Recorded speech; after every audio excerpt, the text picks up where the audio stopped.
Good afternoon, everyone. You're welcome to the 12 p.m. Bilingual newscast on Equinox Television. We begin the first part with Julien Beth Bissaye. Julien, good afternoon. Bon après-midi à vous, Innocent Azé. Mesdames et messieurs, bon après-midi à tous. Merci de choisir Equinox Télévision pour vous informer. Le professeur Charlemagne Mesanga Nyamding a pris service hier jeudi à l'université de Ngaoundéré. Il faut rappeler que son arrivée triomphale dans cet établissement n'a pas été du goût du recteur de cette université qui a renvoyé la foule. Kédiara pour plus de précision. Mythique dans l'histoire de l'arrivée du professeur Mesanga Nyamding à l'université de Ngaoundéré. Il ne faut pas donner l'impression qu'on fait le désordre. Oui. Le professeur Oufé Melo, recteur de la dite université, qui essaye tant bien que mal de disperser la forte mobilisation qui s'est constituée autour de son établissement pour l'arrivée de l'enseignant, membre du comité central du RDPC. Mais est-ce que moi qui ai demandé à venir ici? Non, ils peuvent m'accueillir, toi aussi, ne fais pas ça, camarade. Camarade, ne fais pas ça. Ils ont le droit de m'accueillir. C'est pas qu'ils sont venus m'accueillir. Est-ce qu'il y a un problème là? Le problème de l'État, c'est que je suis en Ngaoundéré. S'ensuit un bref échange.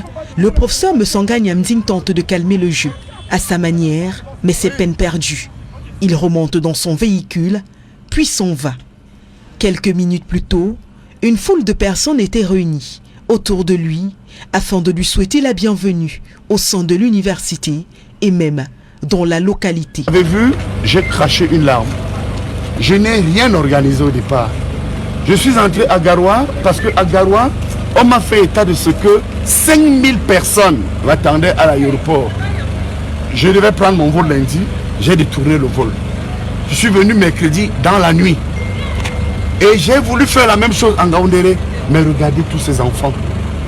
Et j'ai été touché. Durant le bain de foule, l'homme politique recadre les choses autour de son affectation à polémique. Je vous dis bien acharnement politique d'une haute personnalité, proche du chef de l'État, qui, pour des raisons d'opinion et pour des raisons de débat, dans un cas de débat politique, qui a décidé effectivement de me punir, de me sanctionner, de me transférer. Or, je voudrais corriger quelque chose. Je ne suis pas affecté. Pour mémoire, c'est le 22 mars dernier que le professeur Pascal Mesanga Nyamding, alors enseignant à l'Institut des Relations Internationales du Cameroun, a été mis à disposition de l'annexe de l'université de Ngaoundéré basée à Garoua, ceci à travers une décision du ministre de l'Enseignement supérieur, Jacques Famundongo. Le courant ne passe pas entre Eneo et l'agence de régulation du secteur de l'électricité. Le régulateur dénonce le refus d'Eneo de mettre fin à une opération qui viole les droits de certains consommateurs accusés souvent à tort de fraude et victimes de coupures de leur alimentation en énergie électrique. En clair, harcèle somme Eneo de rétablir les clients lésés et menace de suspendre l'opération de lutte contre les pertes non techniques. Marcelin Ganson. La correspondance, qui est en réalité une sommation servie à Eneo, fait suite à un certain nombre de manquements et de dérives, lesquels ont été constatés à la suite de la mission conjointe Arcel Eneo, dont le but était de procéder à la vérification contradictoire des installations électriques de certains clients taxés de fraudeurs. Il ressort des investigations menées sur le terrain, le non-respect de l'article 13 du règlement du service de distribution publique d'électricité, lequel définit clairement les actes constitutifs de fraude. Qui plus est, le régulateur a constaté que les opérations de lutte contre les pertes non techniques étaient conduites par des personnes non autorisées, en l'absence des huissiers de justice, experts techniques, officiers de police judiciaire et autres agents assermentés d'Eneo. À ces violations s'ajoute le défaut d'utilisation des compteurs témoins et la suspension de la fourniture d'énergie électrique auprès des clients soupçonnés de fraude. Or, l'article 9.2.4 du règlement de service dispose que tout différend relatif à la régularisation peut être soumis à l'harcèle. Dans ce cas, Eneo ne doit pas interrompre la fourniture de l'énergie électrique tant que la procédure de conciliation auprès du régulateur n'est pas parvenue à son terme. En outre, certains clients alimentés par des points de livraison régulièrement connectés aux appareils de comptage fixés hors de leur domicile ou bureau continuent d'être taxés de fraudeurs, avec pour conséquence l'imputation d'une pénalité en totale violation de l'article 13 du même règlement du service. Le directeur général de l'Arcel regrette qu'à la suite de plusieurs réunions, les responsables d'Eneo aient pris des engagements qu'ils n'ont pas respectés. Le premier concernait l'annulation des factures, dès lors que les fraudes prétendues se sont avérées fausses. Ensuite, la normalisation des lignes parallèles qui ne constituent pas des fraudes et l'annulation subséquente des factures irrelatives. Enfin, l'interdiction de suspendre la fourniture de l'énergie électrique suite à une requête en contestation, sauf cas de danger manifeste sur les personnes et les biens. Tirant les conséquences de ce qu'elle considère comme un acte de défiance, l'Agence de régulation du secteur de l'électricité donne 8 jours à Eneo pour exécuter les directives ci-dessus, issues de la concertation tenue en visioconférence le 24 février 2021. Jean-Pascal Kou, le directeur général de l'Arcel, attend également que lui soient tenues les copies des notes d'information irrelatives. Ceci sans préjudice des sanctions pécuniaires et administratives, pouvant aller jusqu'à la suspension des opérations de lutte contre les pertes non techniques. Une mise en demeure musclée que Eneo n'a pas souhaité commenter. Évoquons à présent cette opération coup de poing du ministère de l'Eau et de l'Énergie dans la lutte contre le commerce illicite des produits pétroliers sur l'axe Douala-Edea. Des centaines de bidons et de fûts contenant du carburant frelaté ont été saisis par la brigade nationale. Eko Kalobé Sedingding. Cet homme ne s'attendait certainement pas à une pareille descente sur ses installations. Comme beaucoup d'autres commerçants qui jonchent les 60 km du tronçon routier Douala-Edea, il opérait dans la vente de carburant de contrebande, même si lui affirme le contraire. Même le café restaurant, s'il faudrait que je présente les patanes, je peux les présenter parce que je me suis déjà fait enregistrer à la communauté. Il n'y a pas de cargaison. S'il y a le cargaison filmé, vous me présentez. Il n'y a pas de cargaison. Il n'y a pas. Plus d'une centaine de hangars de fortune tomberont sous les coups de tronçonneuses de la Brigade nationale de lutte contre la fraude des produits pétroliers, diligentée par le ministère de l'Eau et de l'Énergie. Le ministre de l'Eau et de l'Énergie ayant personnellement constaté qu'il y a une prolifération des points illicites de vente des produits pétroliers le long des axes routiers et dans les rues, a mis en place une brigade mobile d'intervention à l'effet de démanteler tous ces réseaux de trafic illicite de vente des produits pétroliers dans tout le territoire national. Des commerçants qui conservent parfois ces produits hautement inflammables et nocifs dans des maisons d'habitation comme celle-ci, au mépris des risques encourus.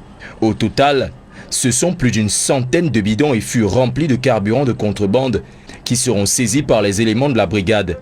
Des fruits du commerce clandestin des produits pétroliers qui font perdre des sommes considérables chaque année au circuit des produits réglementés et est souvent à l'origine de drames. N'importe qui ne doit pas venir entrer dans ce secteur. Vous savez, ces produits sont extrêmement dangereux, extrêmement volatiles et ils ne vont pas être manipulés par les mains inexpertes. Vous n'avez qu'à vous souvenir du 27 janvier, la catastrophe de Tchang qui a décimé la vie de 55 Camerounais. Des produits saisis qui prendront des directions différentes selon leur qualité. Le sort, vous le savez, lorsqu'on saisit ces produits, ils sont testés, soumis à une analyse physico-chimique et lorsque la qualité est bonne, ces produits sont vendus aux enchères, aux marketeurs agréés. Lorsque la qualité est moins bonne, c'est-à-dire médiocre, et on peut vendre aux entreprises spécialisées qui utilisent ces produits comme source d'énergie pour les chaudières et autres. Mais si les produits ne sont pas de bonne qualité, bien évidemment, ils sont voués à la destruction. Une opération coup de poing qui compte bien s'étendre dans la durée. Objectif, tordre le cou au commerce du carburant de contrebande. Dans le chapitre santé de ce journal, malgré la controverse autour du vaccin AstraZeneca et l'inquiétude sur ses effets secondaires, le gouvernement ignore les recommandations des scientifiques visant à surseoir l'utilisation de ce vaccin au Cameroun. Ce lot de vaccins est officiellement annoncé dans notre pays. Le vaccin Johnson & Johnson fait partie des produits attendus pour circonscrire la pandémie. D'autres précisions avec Gizogo et Joël Essenge. Tout en exonérant le gouvernement de tout manquement dans la flambée de Covid-19 actuellement observée au Cameroun, le ministre de la Communication et son homologue de la Santé publique ont vendu l'idée de l'urgence de se faire vacciner contre le Covid-19 lors d'un point de presse à Yaoundé. Le vaccin apparaît de la vie générale comme la réponse la plus incontournable et la plus conséquente pour préserver les vies des populations qui le souhaitent d'en bénéficier. Après l'arrivée d'un premier lot de vaccins chinois, le gouvernement annonce qu'il va malgré tout acquérir le vaccin AstraZeneca à hauteur de 1 752 000 doses, au-delà de la suspicion qui l'entoure. L'arrivée annoncée au Cameroun pour le 17 avril 2021 de la commande du vaccin AstraZeneca de 391 200 doses. Selon le ministre de la Santé publique, le Cameroun va également acquérir le vaccin Johnson & Johnson, tandis que l'Ordre national des médecins du Cameroun a déjà offert un lot du vaccin Sputnik au gouvernement et que d'autres vaccins commandés par des structures privées sont également en voie d'acquisition. Une commande de 4 millions de doses de vaccin Johnson & Johnson a été conclue entre le gouvernement et l'Union africaine. Un don de 1200 doses de vaccin Sputnik a également été fait au Cameroun par l'Ordre national des médecins du Cameroun. D'autres structures privées s'apprêtent également à acquérir des vaccins pour le Cameroun également. Le ministre de la Santé publique qui certifie que le Cameroun recevra des vaccins pour 20% de sa population à risque dévoile par ailleurs les axes du plan de vaccination anti-Covid-19 mis en place par le gouvernement. Le dit plan propose un déploiement graduel de la vaccination en commençant par les personnes les plus exposées ou à risque de formes graves et de décès à la lumière des avis du Conseil scientifique pour les urgences de santé publique et du groupe technique consultatif national pour la vaccination. Reste à voir maintenant l'accueil qui sera réservé par les Camerounais à cette campagne de vaccination anti-Covid-19. Voilà qui met un terme à la première partie de ce journal. La seconde est en langue anglaise avec vous, Innocent Azek. Good day once again. Thank you, Julien. Good day once again, and to our viewers, good afternoon. Thanks for staying with us. The continual sale of illicit fuel across the national territory has equally seen elements of the National Brigade in charge of the fight against the sale of illicit fuel stepping up measures in order to eradicate this phenomenon, which is dangerous to the society. Recently, they intercepted the liters of illicit fuel along the Douala-Edeya road, and according to them, the move will continue in order to free the population from catastrophes like those that occurred recently, claiming many lives. Details in this report compiled by Charles Ekome. The rates at which adulterated fuel is being sold across the country is alarming.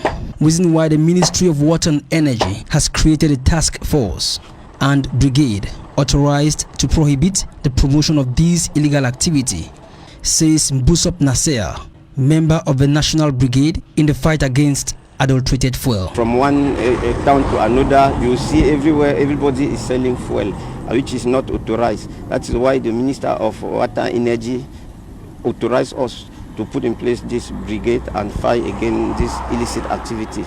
And we started in Yaoundé, Douala, but some today we are still on the major axis, Edeya. Mbusop Nasser also outlines the risk involved in the sale of adulterated fuel, which has been causing disasters across the national territory.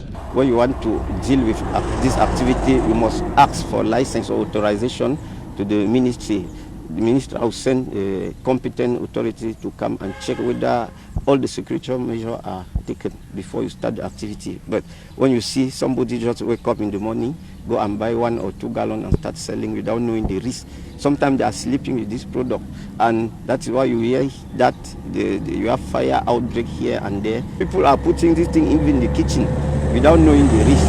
That's why we are out today to stop this activity, and we are continue the activity in other axis. Furthermore, he says this growing phenomenon has pushed the Ministry of Water and Energy to initiate the creation of a law which is to be stipulated by the Ministry of Justice for the strict prohibition of this activity. We are seeing the situation with the Ministry of Justice to see whether there is a law that can try to sue those who are doing this dangerous activity, so that we will not limit only to catch the product, but we will take them to justice. It should be recalled that the quality of this fuel destroys automobiles in the long run. Moreover, within the year 2020 and 2021, there has been a series of deaths as a result of the poor manipulation of this product. Like the Ministry of Water and Energy, it's time we put an end to the sale of adulterated fuel in the country.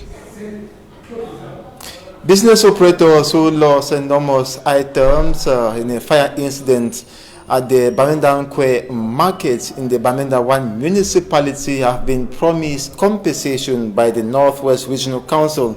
The declaration was made by the Commissioner of Economic Development of the Northwest Regional Council at CPACE, an evaluation meeting to the affected traders and equally the site where the incident occurred, that's the Bamenda market.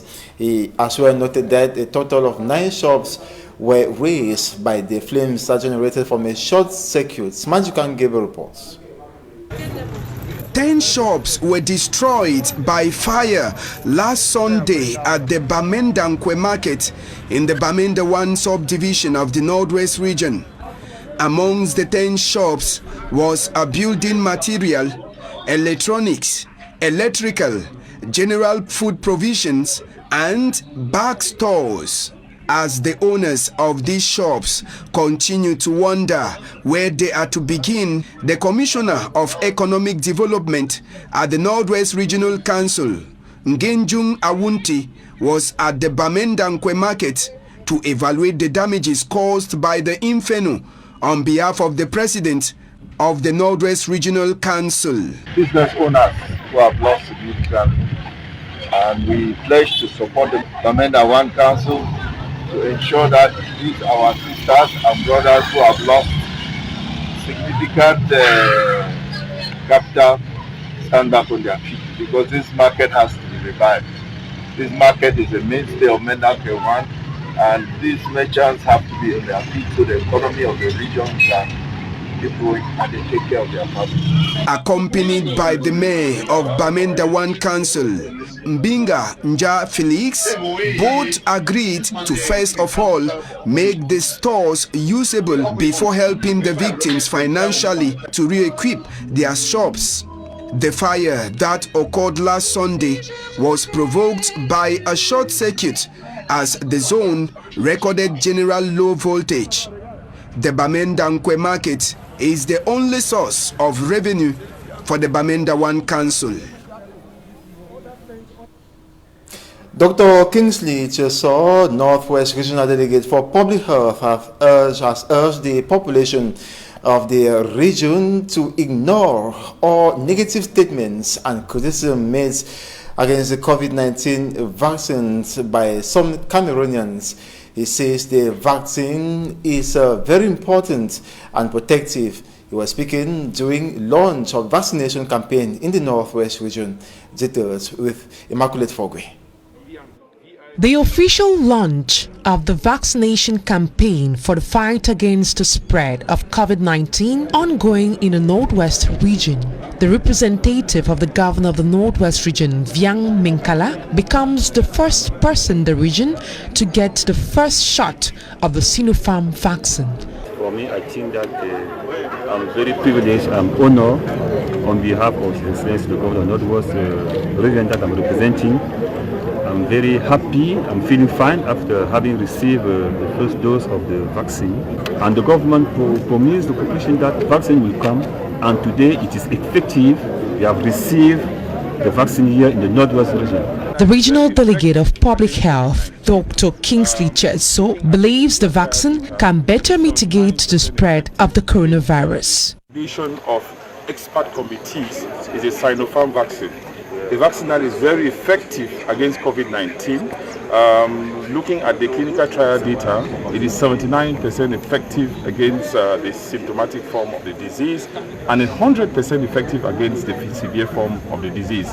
And so we think that it's the right vaccine for us, and we're very happy to have had this vaccine with us in the Northwest region. We've received 11,400 doses, and so we're looking forward to vaccinating at least 5,700 persons.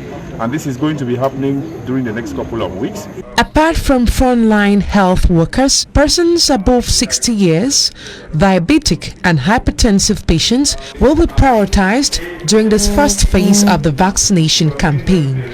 He urges all medical personnel to mobilize themselves to receive the vaccine and above all, continue respecting barrier measures. We selected 23 health facilities that are going to be giving out these vaccines in priority to health personnel. We all know how health personnel have suffered from the COVID-19, and I think it explains in part why they've been chosen as priority to be administered the vaccine during the first phase. And again, we have to encourage even the health personnel who shall benefit from the vaccination to continue to respect barrier measures that have been prescribed by the Ministry of Public Health. During the launch of the vaccination campaign, it was revealed that COVID-19 test kits were insufficient. Accumulative data presented by Dr. Kingsley Cheso reveals that the region has registered 4,580 positive cases and 173 deaths. In news out of Cameroon, Independent National Electoral Commission has begun publishing results of the Sunday's presidential election. It published partial results from 3 regions. That was yesterday. Globally, incumbent Idris Deby Itno is leading with a wide gap from the other candidates in almost all the subdivisions and divisions of the Jamena and 2 other provinces. Idris Deby Itno has between 80 to 99% of the votes. The president of the Independent National Electoral Commission says the results will be made public progressively at 10 p.m. That will be indicated that at 10 p.m. today. Surely the results are already out, and we'll be updating you in a subsequent edition of the newscast. And that ending this 12 p.m. bilingual newscast on Equinox Television. Thanks so much for watching. Do have a splendid day. Bonne journée à vous aussi. Merci. Bon week-end. Excellente journée à vous et bon week-end, mesdames et messieurs. Merci d'avoir suivi cette édition bilingue du journal.